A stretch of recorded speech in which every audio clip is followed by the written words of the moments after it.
Hello दोस्तों, एक बार फिर से आपका बहुत बहुत स्वागत है आपका अपना यूट्यूब चैनल आर के स्टडी पे। मैं हूं Ravindra Kumar. Computer science information technology fourth semester के सभी स्टूडेंट एक साथ लाइव जुड़ेंगे। रिलेशन मॉडल हम पढ़ा रहे थे, रिलेशन नंबर आपका 3 था, ठीक है, जिसमें हम लोग आज भाग नंबर 3 पढ़ेंगे। भाग नंबर 3 में हम लोग रिलेशन अलजेब्रा के बारे में आज डिस्कस करने वाले हैं कि रिलेशन अलजेब्रा जो होता है वो किस काम में हमारे डाटाबेस मैनेजमेंट सिस्टम में उपयोग होता है। तो ध्यान में रखिएगा, जो रिलेशन अलजेब्रा होता है, रिलेशन के जो डाटा होते हैं उसको मैनिपुलेट करने के लिए वर्क करता है, ठीक है, ये कार्य करता है। तो चलिए इसको डिस्कस करेंगे। उससे पहले हमारे चैनल पर नए हो तो सब्सक्राइब कर लीजिएगा, साथ में बेल आइकन भी प्रेस कर लीजिएगा, क्योंकि इससे रिलेटेड आपको वीडियो मिलती रहती है। और फ्री वीडियो के लिए हमारे टेलीग्राम से जुड़ सकते हैं। टेलीग्राम का यहाँ पर नाम दिया गया आर के स्टडी 2.0, सर्च करेंगे आपको मिल जाएगा। तो चलिए रिलेशन अलजेब्रा जो होता है उसको समझते हैं। रिलेशन अलजेब्रा जो होता है एक ऑपरेशंस का एक समूह होता है। कैसा? ऑपरेशंस का एक समूह होता है। इसका कहने का मतलब यहाँ पे समझिएगा कि जो रिलेशन अलजेब्रा है बहुत सारे ऑपरेशंस में डिवाइड है, ठीक है। इसीलिए यहाँ पे कह दिया गया है कि रिलेशन अलजेब्रा जो है ऑपरेशंस का एक समूह होता है। इसमें आपको 8 ऑपरेशंस देखने को मिलेंगे। अभी हम उसको बताएंगे कि इसके कौन कौन से ऑपरेटर होते हैं, जिसका प्रयोग हम लोग रिलेशन के डाटा को मैनिपुलेट करने के लिए करते हैं। किसके? रिलेशन, ठीक है। रिलेशन अलजेब्रा में रिलेशन जो यहाँ पे आपको दिख रहा है, रिलेशन के डाटा को मैनिपुलेट करने के लिए वर्क मतलब एक कार्य किया जाता है। अब ये देखिए, मैनिपुलेट का मतलब यहाँ पे क्या है कि जो इसके मैनिपुलेट करने का मतलब यहाँ पे ये है कि इसके जो डाटा वगैरह है इसको इंसर्ट डिलीट वगैरह, जैसे कि हम लोग 2 इनपुट हो गया, उसमें से हमको एक इनपुट किस तरह मिलेगा, इसके लिए हम लोग रिलेशन डाटा को यूज करते हैं, मतलब मैनिपुलेट करते हैं, ठीक है, रिलेशन अलजेब्रा के अंतर्गत में। ओके, आई होप कि समझ रहे होंगे। रिलेशन अलजेब्रा जो होता है वो एक प्रोसीजरल लैंग्वेज होती है, ठीक है। रिलेशन अलजेब्रा एक प्रोसीजरल लैंग्वेज होती है। इसमें ऑपरेटर का प्रयोग क्यूरी को परफॉर्म करने के लिए किया जाता है। यहाँ पे भी बात समझिएगा कि जो इसमें ऑपरेटर्स का यूज होता है, जिनकी इसके 8 ऑपरेशंस है, अभी नीचे हम देखेंगे। इनके जो ऑपरेशंस है उनका जो यूज होता है क्यूरी को परफॉर्म करने के लिए किया जाता है। यानी यह क्या होता है कि डाटाबेस मैनेजमेंट सिस्टम में प्रयुक्त होने वाली इंटरमीडिएट लैंग्वेज भी कहलाती है। इस बात को ध्यान में रखिएगा। तो रिलेशन अलजेब्रा एक लाइन में हम लोग बोले तो किस लिए यूज किया जाता है? रिलेशन के जो डाटा है उसको मैनिपुलेट करने के लिए, क्योंकि इसके बहुत सारे ऑपरेशंस हैं। उनको चलिए हम लोग समझते हैं। तो यहाँ पे देख सकते हैं कि रिलेशन अलजेब्रा के ऑपरेशंस 8 हैं, जिसको सबसे पहले हम लोग यूनियन के नाम से जानते हैं, जिसको यू से प्रदर्शित करते हैं, ठीक है। दूसरा हमारा डिफरेंस है, जिसको हम लोग माइनस के नाम से, मतलब माइनस के चिन्ह से प्रदर्शित करते हैं। तीसरा है हमारा सिलेक्शन को सिग्मा से प्रदर्शित करते हैं, ध्यान में रखिएगा। आपका अगला है चौथा जो प्रोजेक्शन को हम लोग पाई से निरूपित करते हैं, ठीक है। और जो हमारा पांचवा है वो हमारा है कार्टेशियन प्रोडक्ट। इसको हम लोग क्रॉस के माध्यम से उपयोग करते हैं। और हमारा जो छठवां है वो इंसर्शन है, जिसको यू अभी हमने बताया उसको जस्ट उलट देंगे तो हमारा इंसर्शन ऑपरेटर्स कहलाएगा। सातवां हमारा रीनेम है, जिसको हम लोग नेम की वजह से चेंज कर सकते हैं, ठीक है, रीनेम है। इसको हम लोग इस रीनेम ऑपरेटर से। सातवां हमारा जो आठवां है वो ज्वाइन ऑपरेटर्स है। तो ज्वाइन ऑपरेटर्स में बहुत सारे ज्वाइन ऑपरेटर्स होते हैं, उसको हम लोग लास्ट में देखेंगे कौन कौन से होते हैं। तो सबसे पहले हम लोग समझते हैं कि जो यूनियन ऑपरेटर्स है वो किस वर्क के लिए, हमारा किस डाटा को किस तरह मैनिपुलेट करता है, उसको हम लोग समझते हैं। तो गाइज सबसे पहले हम लोग समझेंगे कि यूनियन ऑपरेशन हमारा क्या होता है। यूनियन ऑपरेशन को हम लोग यू के द्वारा, सिंबल के द्वारा प्रदर्शित करते हैं। और यू हमारा इसका अगर सिंटैक्स देखें तो R equal to P union Q हो जाएगा, ठीक है। और जो पी और क्यू है हमारा वो इनपुट रिलेशन होता है। क्या होता है? इनपुट रिलेशन होता है, ठीक है। और जहाँ आर है वो हमारा आउटपुट होता है। ओके, इस बात को ध्यान पे रखिएगा। वही अभी आपको दिखाने वाले हैं कि यूनियन जो हमारा है वो किस तरह से डाटा को इनमेट करता है, ठीक है। तो देखिए आगे हम लोग पढ़ेंगे कि यूनियन ऑपरेशन में 2 इनपुट रिलेशन होते हैं, जो हमने बताया पी और क्यू। 2 ऑपरेशन से कुछ भी आप ले सकते हैं, यहाँ पे कोई दिक्कत नहीं है। जैसे आप जो टेबल बना रहे हैं उस टेबल का नाम जिस हिसाब से देना चाहते हैं वहाँ दे सकते हैं, लेकिन 2 इनपुट होना अनिवार्य है। आगे हम लोग पढ़ते हैं कि जो इसके यूनियन कंपेरेबल होते हैं वो होने चाहिए। और इस ऑपरेशन का आउटपुट रिलेशन उन टपल्स को कंटेन करते हैं। रिलेशन टपल्स का मतलब रो हो गया आपका, ठीक है, हमने पिछले वीडियो में बताया भी है टपल्स क्या होते हैं। तो जो आपके ऑपरेशंस का आउटपुट रिलेशन उन टपल्स को कंटेन करते हैं जो कि रिलेशन 1 और रिलेशन 2, यानी जो हमारा इनपुट पी और क्यू है वो उसकी बात कर रहा है मैं, अथवा दोनों में हो और जो डुप्लीकेट टपल्स होते हैं उन टपल्स को एलिमिनेट कर दिया जाता है। इसका कहने का मतलब यहाँ पे ये है, ध्यान से सुनिएगा तब आपको ये समझ में आ जाएगा। इसका कहने का मतलब है कि जो हमारा इनपुट P है और इनपुट Q है, उनमें से जो कॉमन मिलेगा वो हमारा एक बार लिखा जाएगा, यानी डुप्लीकेट टपल्स होते हैं उनको, उन टपल्स को एलिमिनेट कर दिया जाता है। ठीक है, उसमें एक शामिल होगा, बाकी बात फिर जितने भी हमारे उसमें से अलग अलग रहेंगे उनको चलिए हमको अब उसको उदाहरण द्वारा समझाते हैं तो आपको समझ में आ जाएगा। अब यहाँ पे समझेंगे कि हमारा R नाम का एक टेबल है, एक यस नाम का टेबल है। हमारे दो इनपुट हो गए, एक R नाम का, एक यस नाम का। ठीक है, इतना आपको समझ में आया। हमारा एक आउटपुट चाहिए, R यूनियन यस का एक आउटपुट चाहिए। ठीक है, इसमें देखिए ध्यान दीजिएगा कि जो हमारा A यहाँ पे है, इसमें ध्यान देंगे जो हमारा R टेबल में 1 है, S टेबल में 1 है या नहीं। यदि है तो 1 दोनों में से एक कॉमन लिखेंगे, यहाँ पे लिखा गया 1। ओके, अब हमारा जो B में है, जो हमारा B में यहाँ 2 आपका दिया गया है, क्या R टेबल में B में 2 है, यहाँ पे भी क्या यस टेबल में B में 2 है? तो यहाँ पे B है ही नहीं, तो हम लोग इसको डायरेक्ट यहाँ लिख लेंगे। ओके, अब यहाँ पे हम आगे देखेंगे कि जो हमारा R टेबल में D दिया गया है उसके आगे 3 नंबर है, तो क्या इसमें D में आगे नंबर 3 दिया है? तो हाँ, इसमें मैच कर रहा है, मैंने यस टेबल में भी मैच कर रहा है, मैंने इन दोनों में से एक लिखा जाएगा, तो यहाँ पे हमने लिख दिया 3। ओके, अब यहाँ पे हम लोग देखेंगे आगे जो यफ दिया गया है, यफ के आगे कितना है? 4 है। मैंने R टेबल में यहाँ पे हमारा जो टपल्स हैं वो कितने हैं? यफ के आगे 4 है, तो यहाँ पे इसमें है तो इसमें नहीं है, तो हम आगे लिख देंगे यफ के आगे यहाँ पे 4 लिख देंगे। ठीक है, यहाँ पे भी हम लोग अगर ABCD के माध्यम से चले तो यहाँ पे हम लोग ये जो आपका E है, ABCD के बाद E होता है, तो E में देखना चाहते हैं तो देख सकते हैं। अगर इस तरह आप लिखेंगे तो भी चलेगा, लेकिन अगर आप सीरियल बाई लिखना चाहते हैं, यहाँ पे देखिए सीरियल बाई दिया गया, तो आप सीरियल बाई ही लिखेंगे। ठीक है, मैंने R यूनियन यस ABCD अब पहले लिख लीजिएगा, जितने इसमें एलिमेंट्स मिल रहे हैं आपके, जितने अधिकतम दिए गए हैं उतने लिखने के बाद आपको यहाँ पे देखिए सबसे पहले कि यहाँ पे आप अगर यफ भी लिख दिए तो कोई दिक्कत नहीं है, क्योंकि यहाँ पे देखिए ई लिखा गया है, जिस हिसाब से यहाँ पे दिया गया है इनपुट, इस हिसाब से यहाँ पे आउटपुट आया है। तो यहाँ पे देखिए अगर ई के जगह पे 5 है तो यहाँ पे ई के जगह पे 4 है, तो ये दोनों लिखा जाएगा लेकिन अलग अलग। ई के जगह पे यहाँ पे 5 हो गया और ई के जगह पे यहाँ पे 4 हो गया। ठीक है, इसका मतलब है कि जो आपका लास्ट यफ बचा वो यफ यहाँ पे 4 लिखा गया है, यफ क्योंकि इसमें मिल नहीं रहा।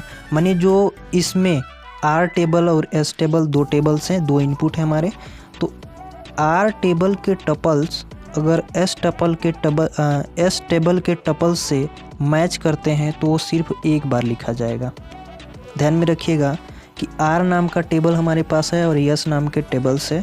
अगर R नाम के टेबल में से इनके टपल्स जो हैं वो और S नाम के टेबल में से जो इनके टपल्स हैं उन दोनों में अगर एक कोई मैच करता है, दोनों अगर मैच करते हैं तो उनका एक लिखा जाएगा, मतलब एक ही कोई लिखा जाएगा। ठीक है, एक का मतलब एक नहीं लिखा जाएगा, यहाँ पे जो नंबर होगा वही लिखा जाएगा। यहाँ पे ये समझिएगा कि जो नंबर होगा वही लिखा जाएगा। यदि यहाँ पे जैसे कि यहाँ पे B था, इस टपल्स में B में 2 था, अगर यहाँ पे भी अगर B होता और यहाँ पे 2 होता तो ये सिर्फ केवल 2 लिखा जाता।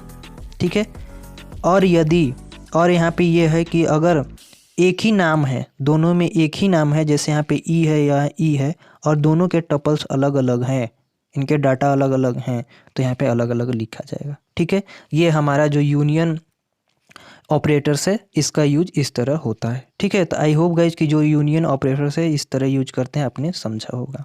अब हमारा दूसरा आता है डिफरेंस, जिसको हम लोग पहले ही बता दिए कि माइनस से प्रदर्शित करते हैं, जिसको हम लोग R = P - Q। इसमें भी 2 इनपुट होते हैं P और Q, और हमारा जो आउटपुट मिलता है वो R मिलता है। ठीक है, तो गाइज हम लोग समझेंगे कि जो हमारा डिफरेंस ऑपरेटर है, डिफरेंस ऑपरेटर, इसको किस तरह यूज करते हैं। तो देखिए इसमें अगर डिफिनेशन पढ़ेंगे तो आपको बिल्कुल नहीं समझ में आएगा। इसमें भी हमने बता दिया कि 2 इनपुट हैं। ठीक है, इसमें क्या होता है, सेम जो आपने अभी यूनियन का पढ़ा, R यूनियन यस का पढ़ा, जस्ट उसमें क्या है डिफरेंस इसमें दिया गया है। तो जहाँ पे हम लोग को जो हमारे टेबल्स के ऑपरेटर, जो हमारे टेबल्स के टपल्स, ठीक है, जो टेबल्स के टपल्स मिलेंगे उनको हम लोग नहीं लिखेंगे, और इसके बाद जो बचेंगे उसको हम लोग लिखेंगे। जैसे कि यहाँ पे हमारा A में 1 है। यहाँ में आर नाम का टेबल है हमारा, जिसमें हमारा जो टपल्स है वो ए इक्वल टू ए मतलब 1 दिया गया है। ठीक है, यहाँ पे हमारा एस नाम का टेबल है, एस नाम का टेबल है, जिसमें हमारा यहाँ पे जो टपल्स है उसमें भी 1 दिया गया है, 1 दिया गया है। ठीक है, तो इन दोनों में से ये मैच कर रहा है, तो यहाँ पे जो हमारा है वो नहीं लिखा जाएगा। डिफरेंस यहाँ पे देखिएगा कि इस टेबल का ख़त्म होने के बाद जो बच जाएगा, इस मतलब यहाँ पे 2 डिफरेंस बनाएंगे, एक R S, R difference S का और यस डिफरेंस आर का। यहाँ कहने का मतलब ये है कि जो आर का डिफरेंस ख़त्म हो जाने, जब तक ख़त्म ना हो जाए तब तक यहाँ पे लिखा जाएगा, और फिर यहाँ ख़त्म हो गया तो यस का डिफरेंस जो बचेगा वो हमारे इस नीचे के डाटा में लिखा जाएगा। तो जैसे कि अब फिर से समझेंगे कि इसमें और इसमें दोनों में मिल रहा था 1 1, तो इसके क्या हो गया कि यहाँ जो डिफरेंस हो गया वो चला गया। ठीक है, यहाँ पे डिफरेंस नहीं लिखा जाएगा। अब बी में देखिएगा, बी में यहाँ पे 2 है, लेकिन यहाँ पे बी कोई है ही नहीं, तो यहाँ पे हम लोग सिंपली बी को लिख देंगे। अब आगे आता है, यहाँ पे देखिएगा, आगे हम लोग यहाँ पे लिखेंगे डी। ठीक है, तो देखिए यहाँ पे डी हमारा 3 है, और यहाँ पे डी देखिए, यहाँ पे भी डी 3 है। ठीक है, तो यहाँ पे दोनों में मैच कर रहा है, तो जहाँ पे मैच करेगा यहाँ पे इसमें नहीं लिखा जाता, डिफरेंस वाला में नहीं लिखा जाता, तो यहाँ पे लिखा नहीं गया है। ठीक है, तो अब हमारा आता है बारी यफ का, तो यहाँ पे देखिए यफ है, यफ में आपका 4 है, और यहाँ पे यफ कोई है ही नहीं, तो हमारा यहाँ पे यफ सिंपली लिख दिया। लास्ट हमारा है 5, माने E5 दिया गया है, तो यहाँ पे हम लोग क्या करेंगे कि यहाँ पे E5 है, यहाँ पे E4 है, तो E5 को लिख लेंगे। अब ये जो टेबल आर नाम का टेबल है, इसमें से जितने भी एलिमेंट्स थे हम लोग सारे के सारे यहाँ पे इंसर्ट कर दिए। ठीक है, अब हमारा जो एस नाम का टेबल है, इसमें जितने भी बचे होंगे, यानी सी बचा था और आपका ई बचा था, तो सी और ई यहाँ पे हम लोग लिख देंगे। तो हम लोग इसको सिंपली हम लोग आर डिफरेंस यस और इसको यस डिफरेंस आर से प्रदर्शित करेंगे। तो आई होप गाइज कि जो आपका ये यूनियन हो गया और डिफरेंस हो गया, ये जिन 2 ऑपरेटर आपने समझ लिए होंगे। ठीक है, बस आपको यूनियन में क्या करना है कि जो मिलता है उसको एक लिखा जाता है, और इसमें नहीं जो मिलता है उसको लिखा ही नहीं जाता, बस 2 अंतर है। ठीक है, अब हमारा जो अगला आता है सिलेक्शन आता है। सिलेक्शन, तो सिलेक्शन में क्या होता है कि हमको कोई भी ऑपरेटर्स को, कोई भी टेबल्स के ऑपरेटर्स को सिलेक्ट करने होते हैं। ठीक है, इसमें हम लोगों को सिंपली सिलेक्ट करने होते हैं, तो चलिए उसको समझाते हैं, तो आपको अच्छे से समझ में आ जाएगा फिगर के माध्यम से।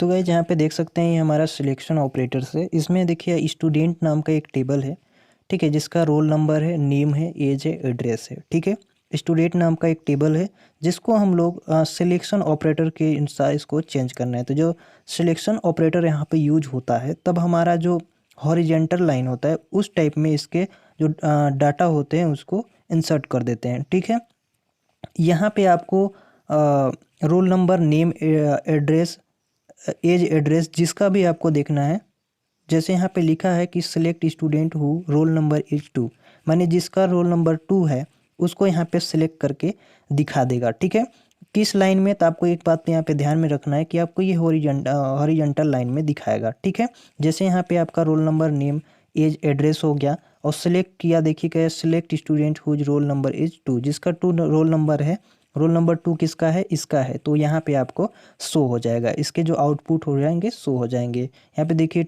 2B17 मुंबई, यहाँ पे लिखा है 2B17 मुंबई। ठीक है, तो ये यहाँ पे आपका शो हो जाएगा। ठीक है, तो ये होता है सिलेक्शन ऑपरेशन। ठीक है, तो सिलेक्शन ऑपरेटर क्या होते हैं आप समझ गए होंगे, आई होप। अब हम लोग नेक्स्ट जो हमारा है उसको पढ़ते हैं। नेक्स्ट हमारा है प्रोजेक्शन, जिसको हम लोग पाई से प्रदर्शित करते हैं। तो इसमें क्या होता है, अभी आपने सिलेक्शन ऑपरेशंस में देखा कि इसके जो डाटा थे उसके जो आउटपुट हमें मिल रहा था वो हमें हॉरिजॉन्टल लाइन में मिल रहा था। ठीक है, इस लाइन में मिल रहा था। ठीक है, ऐसे हम लोगों को उनके डाटा को आउटपुट मिल रही थी। अब जो हमारा प्रोजेक्शन ऑपरेटर है, प्रोजेक्शन ऑपरेटर में क्या होता है कि इनके जो हमारे डाटा होते हैं वर्टिकल लाइन में मिलते हैं। किस लाइन में, वर्टिकल लाइन में, माने सेम लाइन में। ठीक है, तो चलिए इसको जान लेते हैं। तो गाइस यहाँ पे ये देख सकते हैं, जो आपका फिगर दिख रहा है ये आपका प्रोजेक्शन ऑपरेटर का है। तो प्रोजेक्शन ऑपरेटर में देखिए स्टूडेंट नाम का एक टेबल है जहाँ पे आपका रोल नंबर, नेम और एज दिया गया है। ठीक है, जहाँ पे यहाँ पे जो आपका क्यूरी कह रहा है वो कह रहा है कि display for project the name of student is student table. तो तो इसमें यहाँ पे देखिए स्टूडेंट नेम नाम का जो टेबल है, ठीक है, name of student in student table, माने जो नेम नाम का टेबल से उसको यहाँ पे शो करेगा। तो किस फॉर्म में शो करेगा? वर्टिकल फॉर्म में शो करेगा, केवल ये वर्टिकल फॉर्म में, ठीक है। हॉरिजेंटल कौन सा करता है? सिलेक्शन ऑपरेटर करता है। और आपका जो आपका प्रोजेक्शन ऑपरेटर है वो आपका क्या करता है? प्रोजेक्शन ऑपरेटर आपको वर्टिकल लाइन में प्रदर्शित करता है। तो यहाँ पे जो आपका नेम नाम का था, यहाँ पे आपको देखने को मिल जाएगा ABCDEF, ठीक है। तो ये पूरा आपको यहाँ पे इसके जो आउटपुट हैं देखने को मिल जा रहा है, ठीक है। तो इस तरह ये वर्क करते हैं। अगला हम लोग चलते हैं, जो हमारा है अगला हमारा 5 है, वो जो कार्टेशियन प्रोडक्ट है। इसमें क्रॉस का प्रोडक्ट है, इस ऑपरेटर में क्रॉस चिन्ह द्वारा प्रदर्शित किया जाता है। इसका सिंटैक्स आपको देखने को मिल जाएगा R=P क्रॉस Q, ठीक है। जहाँ पे इस कह रहा है कि ये ऑपरेटर का प्रयोग दो विभिन्न रिलेशन की सूचनाओं को एक रिलेशन में सम्मिलित करने के लिए उपयोग किया जाता है। चलिए इसको फिगर के माध्यम से समझेंगे। यहाँ पे देखिए R नाम का टेबल है और यहाँ पे यस नाम का टेबल से, ठीक है। तो आपने रो कॉलम वगैरह पढ़ा होगा मैथ में, तो उसमें क्या किया जाता है कि जो इसका आर नाम का टेबल्स, जो इसके जो डाटा हैं और यहाँ पे एस नाम के जो इसके डाटा हैं, ठीक है, इन दोनों का इसमें क्रॉस मल्टीप्लाई होता है, ठीक है, जिसमें हमको आपको चार चार फॉर्म में देखने को मिल जाएगा। जैसे कि यहाँ पे आपको चार फॉर्म में ए दिख रहा है, फिर यहाँ पे आपको बी भी चार फॉर्म में दिखेगा, फिर डी दिख रहा है, फिर यहाँ पे एफ दिख रहा है, फिर ई दिख रहा है, ठीक है। यहाँ पे ABCD करके है, तो यहाँ पे चार चार फॉर्म में आपको देखने को मिल जाता है। तो ये R×S का, ठीक है, ऑपरेटर्स होते हैं, ठीक है, जिसको हम लोग कार्टेशियन प्रोडक्ट कहते हैं। तो कार्टेशियन प्रोडक्ट में हमारा ये मल्टीप्लाई, मतलब इसको R×S के माध्यम से हम लोग चार चार प्रोडक्ट हमें इसमें मिल जाते हैं, चार चार जो इसके आउटपुट होते हैं मिलते हैं, ठीक है। अब हम लोग अगला जो बात करेंगे, छठवां है, वो इंसर्शन है। जो हमारा यूनियन था उसका जस्ट उल्टा है, इंटरसेक्शन, ठीक है। तो इंटरसेक्शन में क्या होता है कि इस ऑपरेटर में इसको हम लोग इस चिन्ह द्वारा प्रदर्शित करते हैं और इस ऑपरेशन का प्रयोग दो रिलेशन में से कॉमन टपल्स को सिलेक्ट करने के लिए किया जाता है। जो इसके दो हमारे पास ऑपरेटर्स हैं, इसको समझेंगे कि जो हमारा इंटरसेक्शन ऑपरेटर है वो किस काम यूज होता है, ठीक है। तो आपका यहाँ पे देख सकते हैं कि आर नाम का टेबल है, यहाँ पे यस नाम का टेबल है, ठीक है। तो आर नाम का टेबल और यस नाम का टेबल्स में से जो हमारा यहाँ पे मैच कर रहा है, ठीक है, जो हमारे यहाँ पे मैच कर रहा है सिर्फ वही यहाँ पे लिखा जाएगा। जैसे यहाँ पे ए है, तो ए में 1 है, इसके टपल्स और इसके टपल्स, माने आर टेबल के टपल्स और यस टेबल के टपल्स जो फर्स्ट है ए यहाँ पे मिल रहे हैं, यहाँ पे इसलिए लिखा गया है, ठीक है।